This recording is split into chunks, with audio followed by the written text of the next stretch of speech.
خون کی پیاسی اسرائیلی فوج نے 24 گھنٹوں میں مزید 350 فلسطینیوں کو شہید کر دیا۔ برسوں پرانی العمری مسجد بھی شہید کر دی۔ مسلسل حملوں کے باعث شہری آبادی کو جان کے لالے پڑ چکے ہیں۔ دوسری جانب مجاہدین نے تابڑ توڑ کارروائیوں کے دوران اسرائیلی فوجیوں کی مزید 21 گاڑیاں تباہ کر دیں۔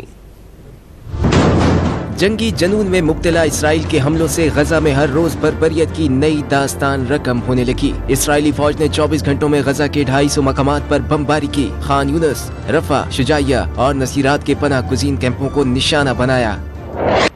تباہ کن بمباری سے 350 فلسطینی جان گنوا بیٹھے۔ قابض فوج نے آثار قدیمہ کو بھی نہ چھوڑا، سالوں پرانی العمری مسجد شہید کر دی۔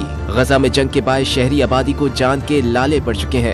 والدین اور بچے اپنے پیاروں کو بمباری سے شہید اور بھوک سے مرتا دیکھنے پر مجبور ہے۔ غزہ کے ڈاکٹر کا کہنا ہے کہ رفح میں کوئی ICU بیڈ نہیں بچا ہے۔ زخمیوں کی تعداد زیادہ ہونے اور ادویات کی شدید قلت نے علاج معالجہ ناممکن بنا دیا۔ شمالی غزہ کے علاوہ صہیونی فوج نے مغربی کنارے میں بھی فلسطینیوں کی زندگی تنگ کر رکھی ہے۔ نابلس سمیت مختلف علاقوں میں فوجی گاڑیاں تعینات کرنے کے بعد مزید کئی فلسطینیوں کو گرفتار کر لیا۔ دوسری جانب غزہ میں مجاہدین نے اسرائیلی فوجیوں کو تگنی کا ناش نچا دیا۔ القسام بریگیڈ نے ایک ہی دن میں 21 اسرائیلی فوجی گاڑیاں جزوی یا مکمل تباہ کر دی۔ مزید 2 فوجی ہلاک کر دیے۔ لڑائی میں سابق اسرائیلی آرمی چیف کا بیٹا بھی مارا گیا۔